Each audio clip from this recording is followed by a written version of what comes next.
a very weird time. You may already know that or feel that yourselves.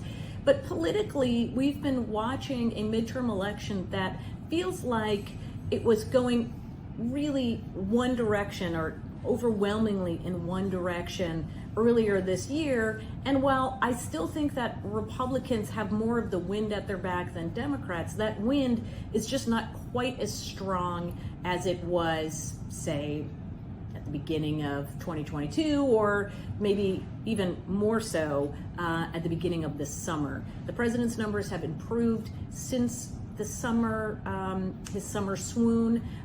Consumer confidence is up a little bit, but overall, opinions about the president remain pretty pessimistic.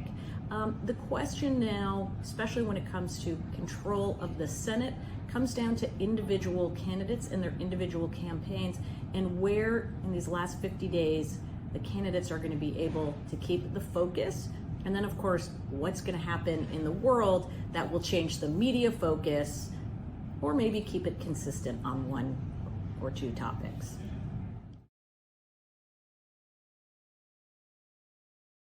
There's no doubt that the Supreme Court decision is having an impact even in the immediate election dynamic. We have seen 4 special elections since the Dobbs decision came down at the end of June. We've also had a referendum in the state of Kansas.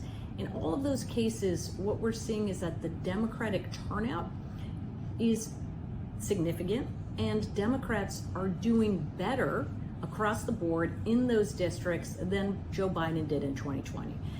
Even Republicans will tell you it is a motivating factor for Democrats more than it is a motivating factor for their voters. So I think this helps to really energize and engage an electorate that, quite frankly, was not feeling particularly involved or interested in the upcoming election as Republicans were.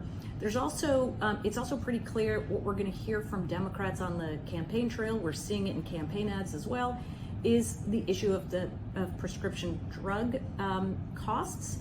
The recently passed Inflation Reduction Act focuses on prescription drugs for Medicare and lowering the price there. I think you're going to hear Democrats lean into that a lot, not just as a healthcare issue, but also kind of an anti-corporate, anti-pharma message, basically laying out the case that it's Democrats who are on the side of consumers, it's Republicans that are on the side of big business. It's a message we've been hearing from Democrats since the 2018 elections. It's something too that President Biden talks a lot about. And so I would expect to see both of those issues really dominating the ad campaigns of Democratic candidates.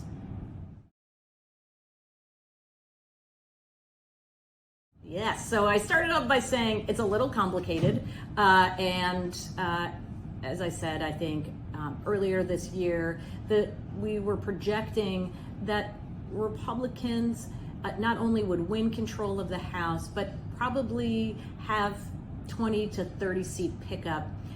Today, our projections are still that Democrats lose the House, or Republicans gain the majority in the House, just that that majority is likely to be smaller, maybe in the 10 to 20 seat range.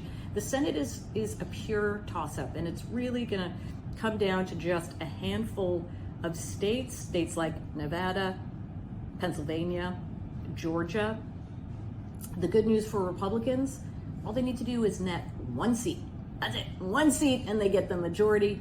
The bad news for Republicans is that all of the states in which they need to win are states that President Biden carried in the last election.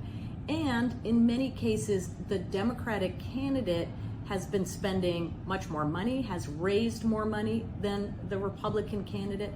And Democratic candidates have been able to spend these last few months without having to worry about a primary challenge or anything other than being completely focused on the general election. Republicans, in many cases, have had really contentious sometimes bruising primaries, and they're still trying to catch up.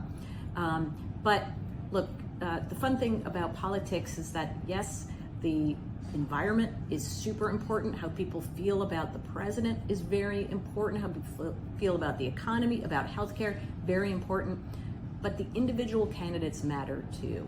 And being able to close the deal is something that right now Republicans, at least at this point, haven't been able to do in enough places. And this is where Democrats feel a little more confident than they were certainly 3 or 4 months ago.